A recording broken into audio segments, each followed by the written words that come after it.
El 26 de junio del año 1976, la Sagrada Congregación para la Doctrina de la Fe habla sobre la fe y la demonología.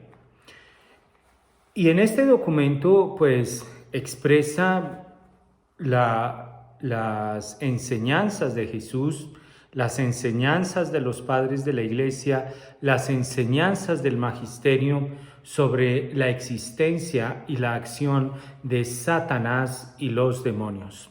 Reciban un cordial saludo. Les habla el padre Fernando Cárdenas desde aquí, desde el foyer de Charité.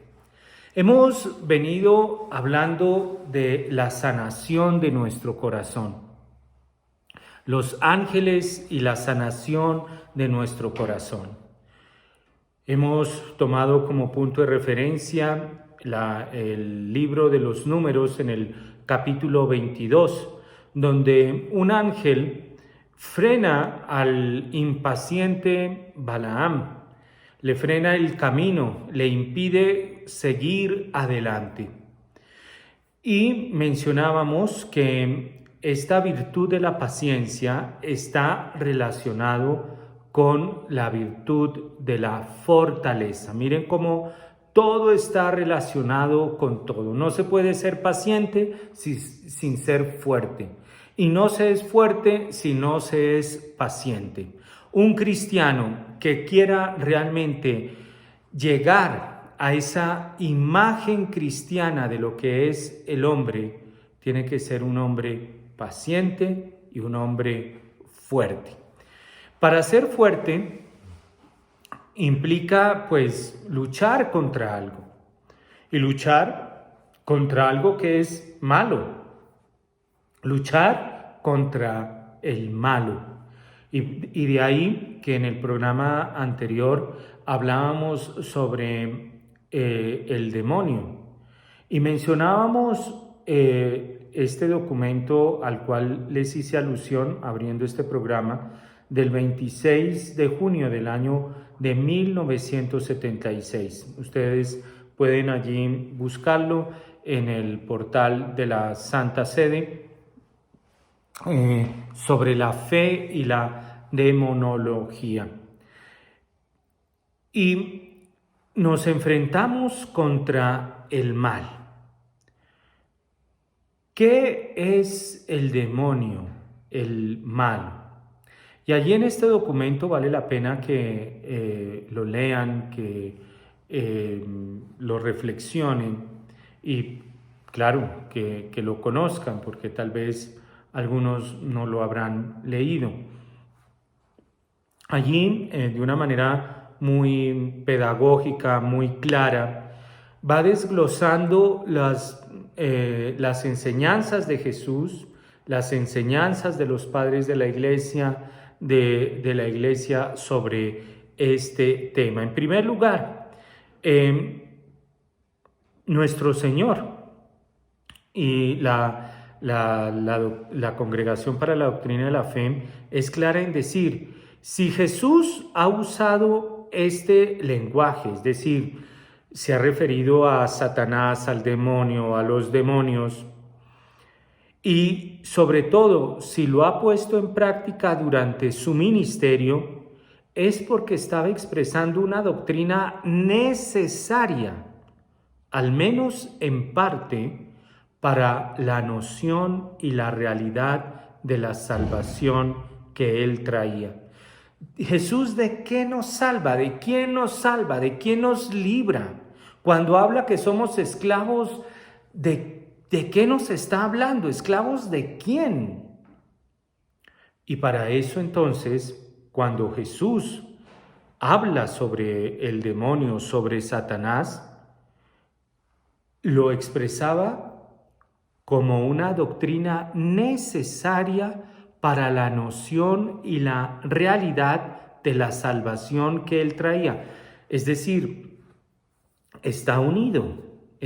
No se puede decir que creo en Jesús, el Salvador, el Redentor, pero no creo en el demonio. Entonces, Jesús, ¿de qué te salvó? ¿De qué te redimió?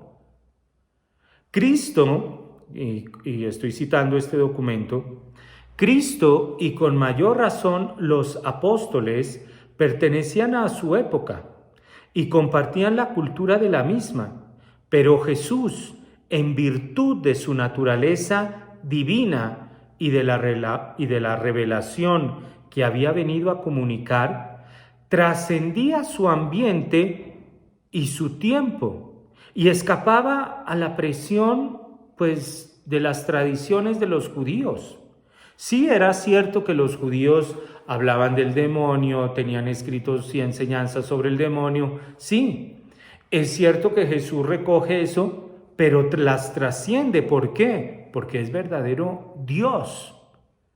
Entonces, esa posición que el documento la menciona y que nosotros lo recogíamos en el programa pasado, según la cual nuestro Señor lo único que hizo fue repetir cosas de su tiempo, es falso. No tiene en cuenta que Jesús, como Hijo de Dios, trascendía esas tradiciones. Recordemos, por ejemplo, el pasaje donde Él dice: aquí está el Señor del sábado. Es decir, trascendía las tradiciones de los judíos. Segundo, la lectura del Sermón de la Montaña basta para convencernos de la libertad de Jesús respecto a la tradición judía. Ustedes han oído que se ha dicho, pero yo les digo. Y lo decía de una manera totalmente libre. Trascendía todas estas tradiciones orales o escritas que había en el pueblo judío. Tercero, las principales curaciones de posesos fueron hechas por Cristo en momentos que resultaban decisivos en la narración de su ministerio. Mira qué importante. Y esto, la Sagrada Escritura, uno la puede leer digámoslo así, con diferentes claves. Uno puede leer, por ejemplo, cómo Jesús se relacionaba con las mujeres, cómo Jesús participaba de las fiestas, cómo Jesús enfrentaba las tensiones. Y es una manera rica y de mucha enseñanza leer la Sagrada Escritura de esta manera. Otra manera es, por ejemplo, ver estas liberaciones. Y lo está diciendo la Congregación para la Doctrina de la Fe, que las narraciones, las curaciones de los posesos fueron hechas por Cristo en momentos que resultaban decisivos en la narración de su ministerio. O sea, no fue algo por hacer show, algo irrelevante, algo insignificante, no, era algo decisivo para entender el ministerio de Jesús. Los exorcismos de Jesús ponían y orientaban el problema de su misión, de su persona. Por ejemplo, lo pueden leer, Mateo capítulo 8, versículo 28, 34, 12, Mateo capítulo 12, versículos 22 a 45. Jesús, por otro lado, habló del demonio solo en momentos evidentemente cruciales y con declaraciones importantes, y nunca puso en el centro al demonio o a Satanás. Nunca. Fue una declaración en momentos cruciales que era necesario. Por eso decíamos, o citando a esta congregación, a este documento de la congregación, que eso de que la iglesia vive hablando del demonio, eso es falso. Jesús nunca puso en el centro al demonio y la iglesia nunca ha puesto en el centro al demonio. Por ejemplo, Jesús inició su ministerio público aceptando ser tentado por el diablo. Eso lo leemos lo conocemos. Segundo, Jesús puso en guardia a los suyos en el sermón de la montaña y en la oración que les enseñó el Padre nuestro. Líbranos del malo. En latín, libéranos ad malo. Líbranos del malo. Mateo capítulo 5, versículos 37 y también Mateo capítulo 6, versículo 13. Otro momento en que Jesús habló del demonio. En las parábolas, Jesús atribuyó a Satanás los obstáculos que encontraba en la predicación. Un enemigo que siembra la cizaña en un terreno que era un terreno bueno. Mateo capítulo 13, versículo 19. A Simón Pedro, Mateo capítulo 16, versículo 19, a Simón Pedro le dice que las puertas del infierno intentarían prevalecer sobre la iglesia y que el demonio quería cribar a Pedro. Y Cristo en el huerto de Getsemaní declaró la inminente venida del príncipe de este mundo. Y cuando fue arrestado por los soldados, dijo que había llegado el poder de las tinieblas, es decir, lo anunció, no vivía hablando de esto, sino en momentos cruciales, en el momento que inicia su predicación, en el momento que inicia su pasión, en el momento en que le habla a Pedro la roca, en momentos cruciales. Y estos hechos y estas declaraciones de nuestro Señor vienen cuadrados, repetidos y concordantes, dice la Sagrada Congregación para la Doctrina de la Fe, no son causales, ni pueden ser tratados como datos fabulosos que hay que desmitificar. Que son mitos, que son maneras de hablar, que esto es lo que se usaba en ese tiempo de Jesús. No, porque en caso contrario, dice la congregación, habría que admitir que en aquellas horas críticas y cruciales del ministerio de Jesús, la conciencia de Jesús, cuya lucidez y dominio de sí mismo aparecen evidente ante los jueces en su momento en que es apresado, pues entonces uno diría, no, pues Jesús como es simplemente un repetidor y como eran datos fabulosos, pues Jesús no era plenamente libre, era una persona atada a las costumbres y tradiciones de los judíos y por eso su palabra carecía de toda firmeza. Mira el desarrollo de una premisa totalmente falsa a lo que nos lleva a acabar con la divinidad de Jesús. Se impone, por lo tanto, dice la congregación, una conclusión. Satanás, a quien Jesús había afrontado con sus exorcismos, que había encontrado en el desierto y en la pasión, no puede ser el simple producto de la capacidad humana de inventar fábulas, de personificar ideas, ni tampoco un vestigio aberrante del lenguaje cultural primitivo. No, ¿por qué? Por el contexto, por quién es Jesús, por la manera que lo dijo, en el momento en que lo dijo, para qué lo dijo. Esto es la base de todo, las enseñanzas de nuestro Señor. Lo dijo no poniéndolo en el centro, sino para mostrar la misión que estaba desarrollando, cumpliendo. Ahora, partiendo de esta base, San Pablo, ¿qué nos va a decir? San Pablo, como en el Evangelio, pues no puede ser diferente. San Pablo, en sus cartas, ve a Satanás activo en la historia del mundo, lo que él llama el misterio de la iniquidad.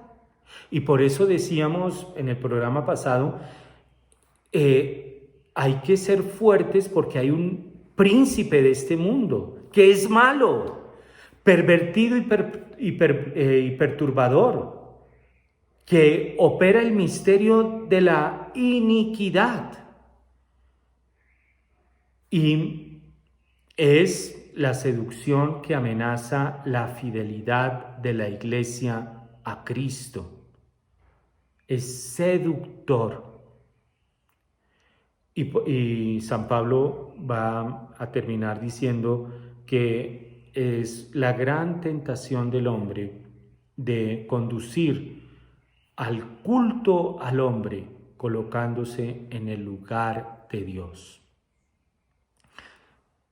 Las enseñanzas de nuestro Señor, que de ahí parte todo, San Pablo recoge esas enseñanzas y lo muestra como un misterio operante, misterio de la iniquidad, que quiere seducir al hombre a ocupar el puesto de Dios. Ahora el Apocalipsis y el Evangelio de San Juan, dice la congregación que el Apocalipsis es el grandioso cuadro en el que el poder de Cristo resplandece en los testigos de su evangelio y proclama el triunfo del Cordero Inmaculado. Pero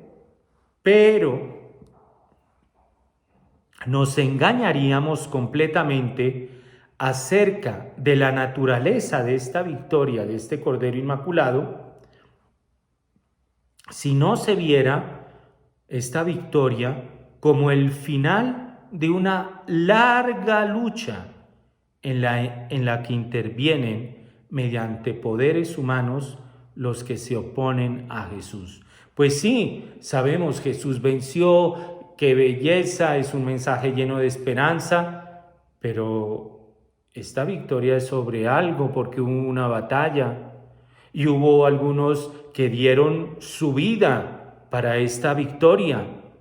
Satanás y sus ángeles, distintos unos de otros, además de los agentes históricos, se han opuesto a esta victoria de Cristo. El Apocalipsis subraya el enigma de los diversos nombres, símbolos de Satanás en la Sagrada Escritura y revela definitivamente su identidad, 666.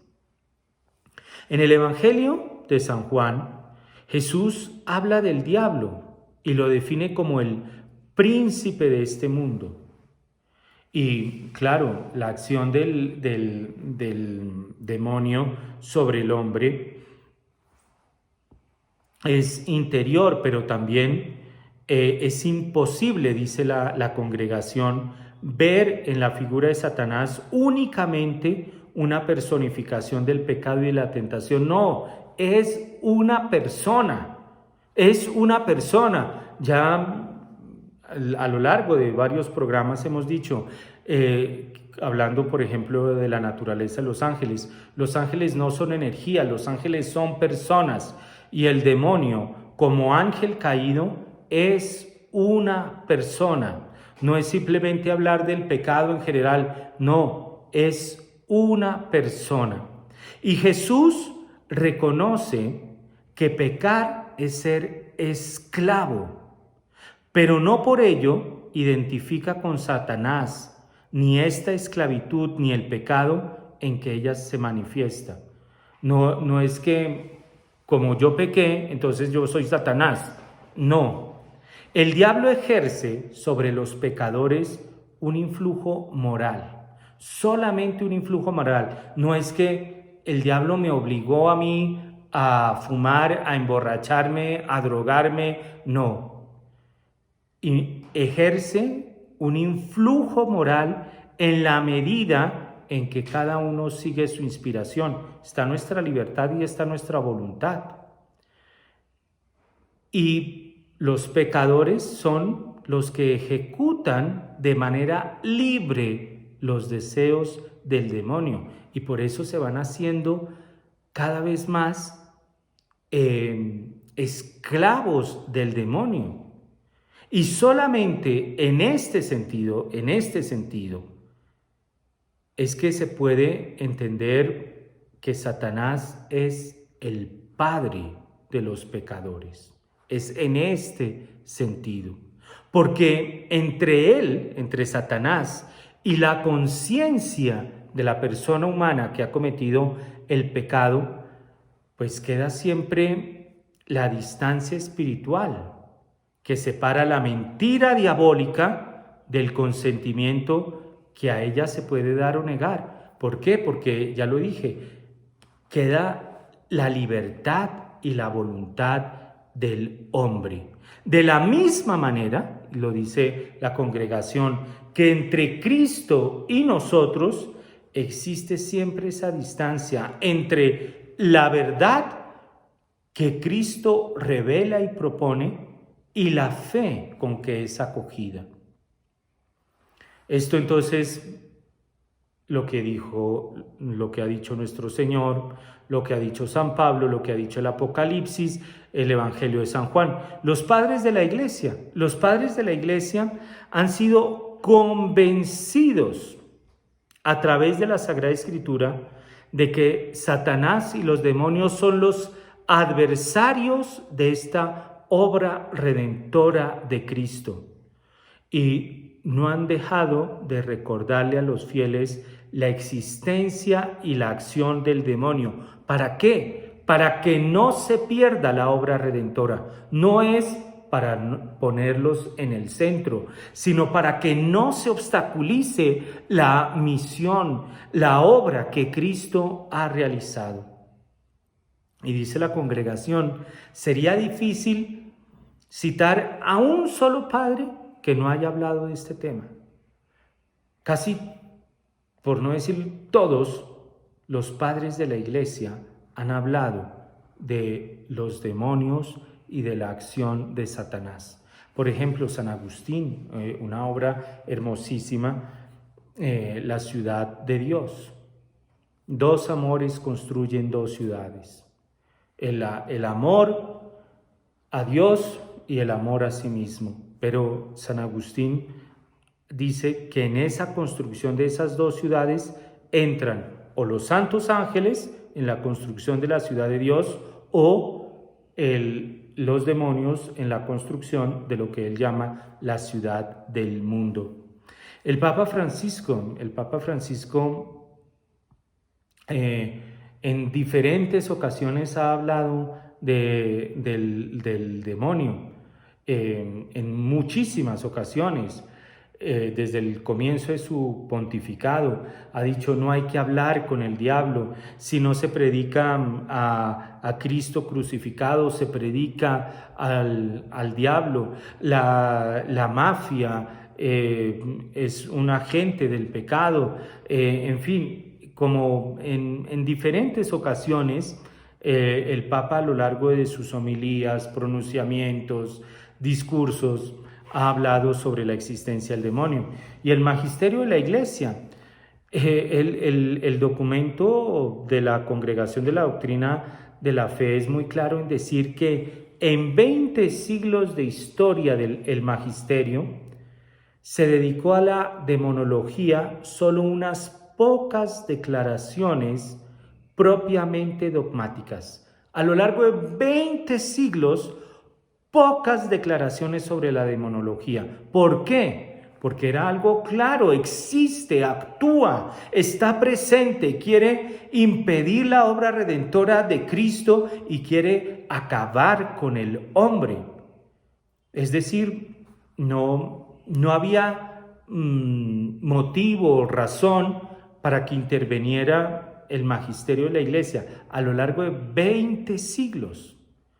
El Concilio Vaticano II, en un documento que se llama Gaudium et Spes, ha dicho que nuestra historia, la historia universal, y lo cito, es una dura batalla contra el poder de las tinieblas, que iniciada en los orígenes del mundo, durará, como dice el Señor, hasta el día final. Y el Concilio Vaticano II, como algunos lo presentan, es un concilio pastoral.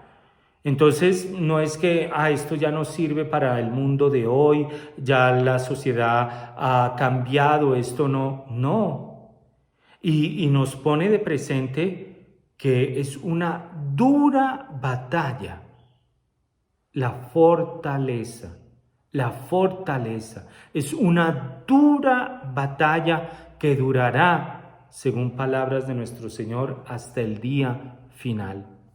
Y otro documento del Concilio Vaticano II, la Constitución Lumen Gentium, recuerda que los cristianos debemos luchar contra los dominadores de este mundo tenebroso, contra los espíritus malignos. Y recordemos lo que ya se ha dicho, y es en el libro del Apocalipsis, que también hay ejecutores humanos de estos espíritus malignos.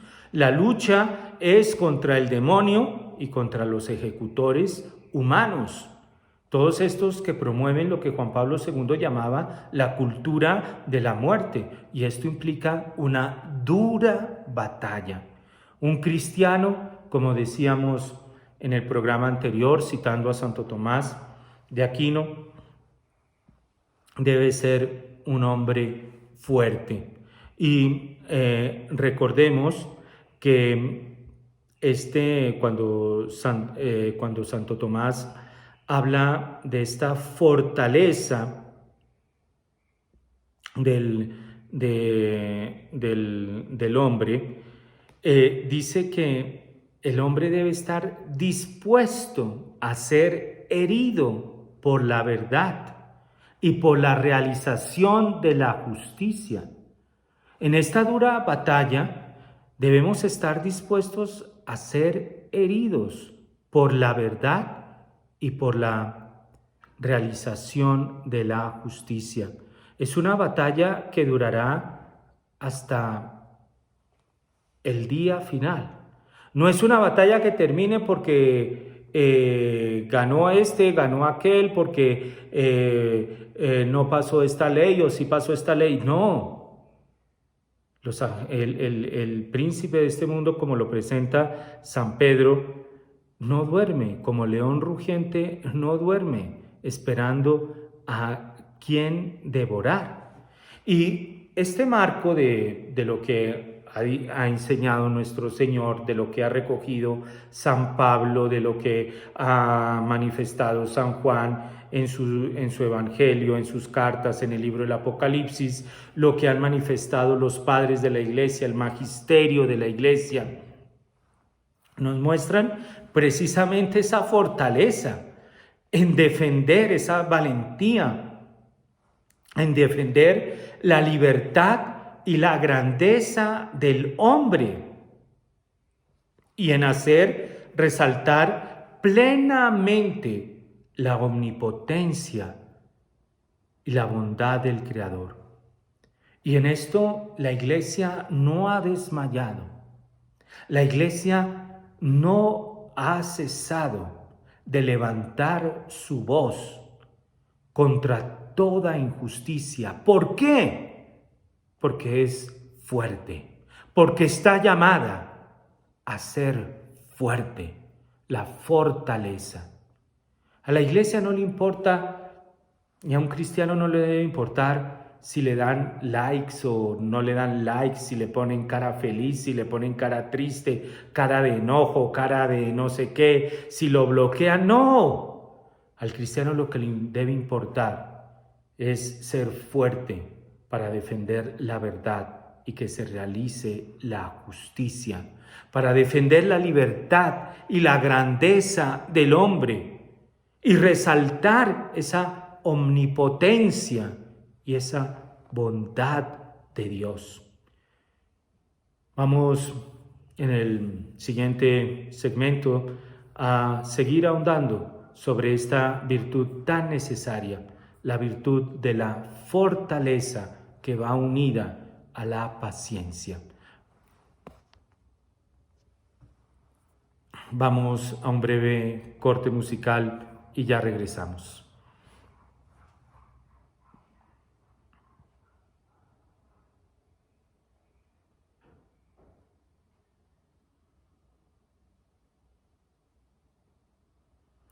Estamos hablando de esta sanación del corazón.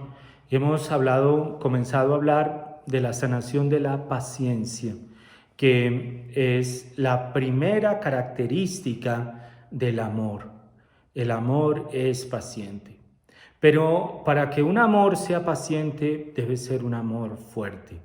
Y por eso estamos hablando de la virtud de la fortaleza. Recordemos, hemos hablado de lo que es virtud, de los rasgos que debe tener un cristiano, siguiendo a Santo Tomás de Aquino. Hemos hablado de la presencia del mal, porque somos fuertes para luchar, para oponernos al mal, al malo. Y en ese sentido hacíamos como un recuento tomando como base un documento del año 1976 de la Congregación de la Doctrina de la Fe sobre la fe y la demonología. Realmente vale la pena estudiar y meditar, reflexionar sobre ese documento. Ustedes lo pueden encontrar allí en la página del Vaticano. Ser fuertes. San Pedro nos invita a resistir, y lo va a decir, fuertes en la fe, a este espíritu maligno. Si el ángel nos quiere llevar a ser pacientes y por lo mismo a ser fuertes, porque va unido, hemos dicho, el demonio nos quiere llevar a ser impacientes y a ser débiles, a no ser libres, a ser esclavos. Y San Pedro entonces nos dice, resistan al demonio, fuertes en la fe. Y en este sentido, recordemos algo, miren cómo todo está unido con todo. No es solamente que yo tenga paciencia, pero yo no defiendo la justicia. No, va unido. Si no eres capaz de defender la justicia, de oponerte al mal, de resistir al mal, vas a flaquear en tu paciencia. Porque en la creación del hombre, antes del pecado, y a esto iba mi comentario, porque hablamos de la creación del hombre, hablamos de la virtud de la paciencia, de la fortaleza, de los ángeles, de los demonios, porque nuestra fe es una unidad. Todo se relaciona con todo, todo. Tú no puedes decir, dejo esta partecita por allá que no me gusta, que no me convence. No, todo está relacionado con todo. Y en la creación del hombre antes del pecado original, Dios le dio lo que se conoce como los dones preternaturales al hombre. Esos dones preternaturales, recordémoslos. La inmortalidad, no iba a morir. Segundo, la impasibilidad, es decir, no sufrir enfermedades corporales. Tercer don preternatural, la ciencia infusa, es decir, tenía un conocimiento natural de las cosas. Cuarto, la integridad, un equilibrio, una armonía interior entre la voluntad y la razón. Y después del pecado, esto se perdió. Recordémoslo simplemente: la inmortalidad, la impasibilidad, la ciencia infusa y la integridad. Son los 4 dones preternaturales. Estos se perdieron con el pecado original y pues ya no tenemos esos dones preternaturales. Tenemos unas heridas permanentes, que Santo Tomás lo dice. Primero, la ignorancia. Si antes teníamos esa ciencia infusa, ahora tenemos la ignorancia, es decir, una dificultad para conocer la verdad. Otra herida permanente, la malicia, que es el debilitamiento de la voluntad. Si antes la voluntad estaba sujeta a la razón por la integridad, ahora no. Hay una malicia, un debilitamiento de la voluntad.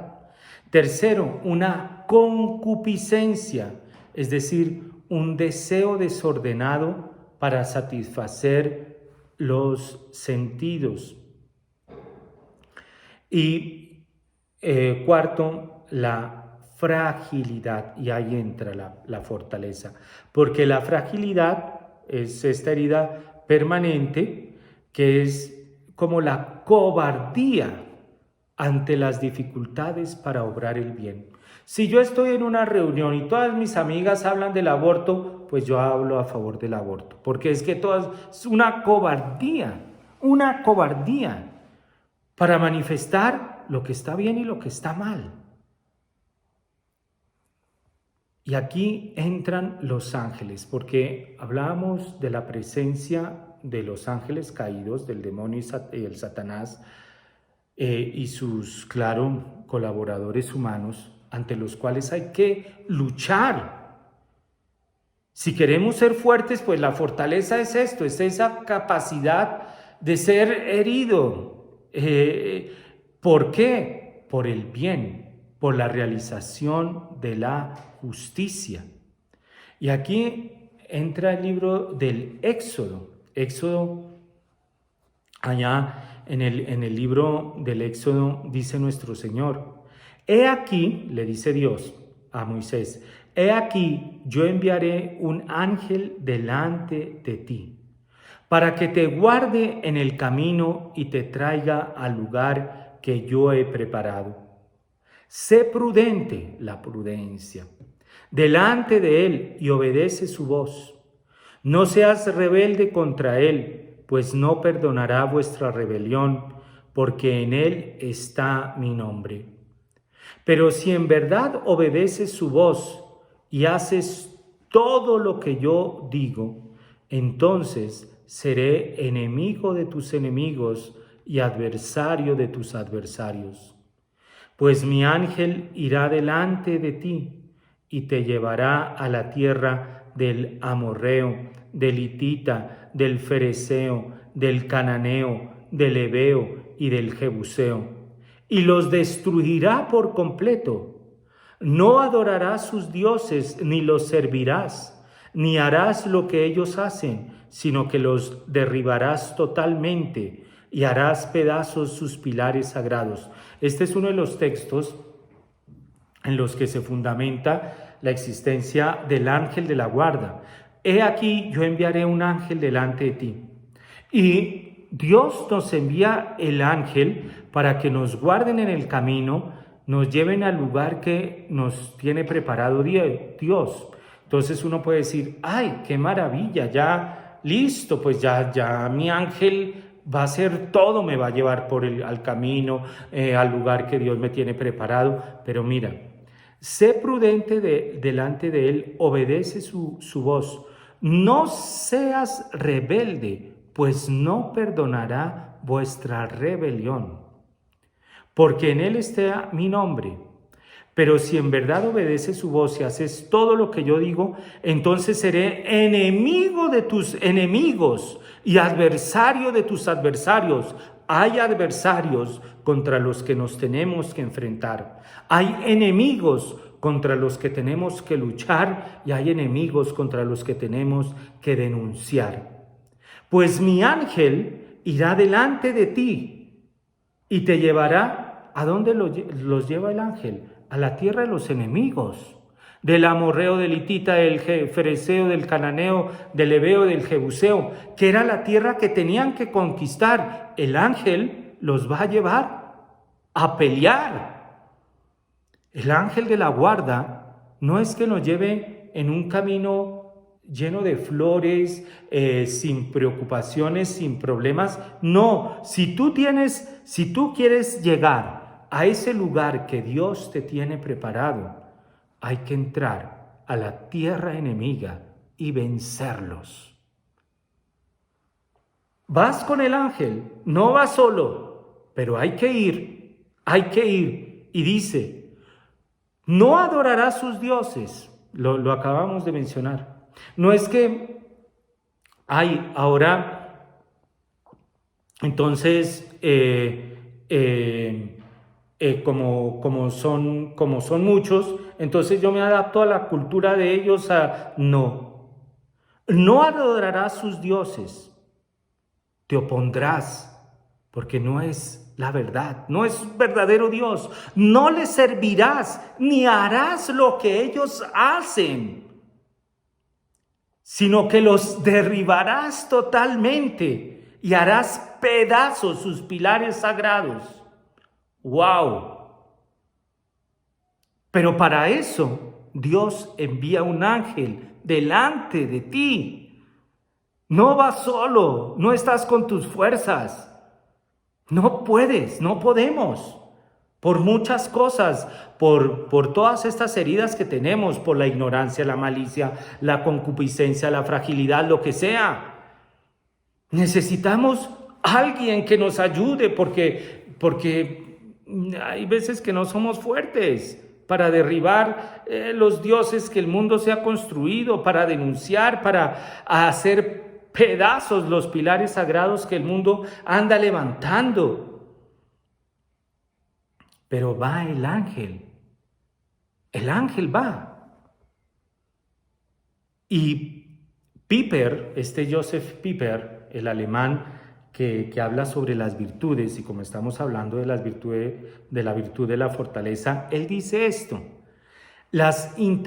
es realmente la enseñanza de nuestra fe es grandiosa. El pensamiento cristiano es luz para el mundo, es luz del mundo, y esto hay que volverlo a rescatar, esto hay que volverlo a vivir. Mira lo que dice Joseph Piper: las interpretaciones falsas o defectuosas de la realidad del ser conducen por necesidad interna al establecimiento de fines falsos y a la forjación de ideales inauténticos.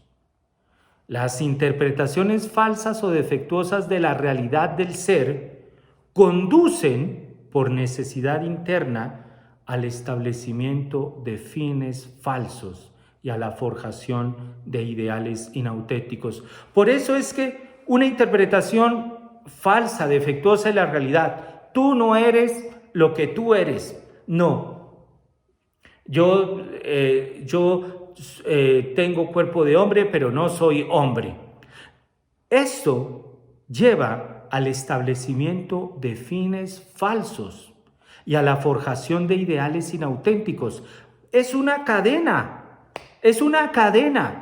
que afecta la familia, que afecta el nacimiento, que afecta el crecimiento de la población, que afecta todo, que afecta al ser. Las interpretaciones falsas o defectuosas de la realidad llevan al establecimiento de fines falsos. ¡Qué claridad! ¡Qué lógica! Pues por eso es que con esta locura de que no es hombre y mujer, pues lleva al establecimiento de toda una serie de fines falsos y de ideales inauténticos. Y continúa Piper diciendo, y lo voy a citar: cegado por su concepto burgués, optimista y mundano de la vida, el hombre ilustrado que creía muy confiadamente hallarse en su casa, en este mundo, no podía llegar al conocimiento del supuesto real sobre el que se asientan esas dos virtudes, y está hablando de la fortaleza. Este fundamento real sin el que ni la fortaleza ni la templanza podrían ser concebidas en su pleno sentido de hábitos laudables, es el hecho metafísico de la existencia de la iniquidad, del mal humano y del mal diabólico, del mal en la doble figura de culpa y de castigo, es decir, del mal que hacemos y del mal que padecemos. Es una mundanidad decidida. Amo al mundo, amo el placer del mundo.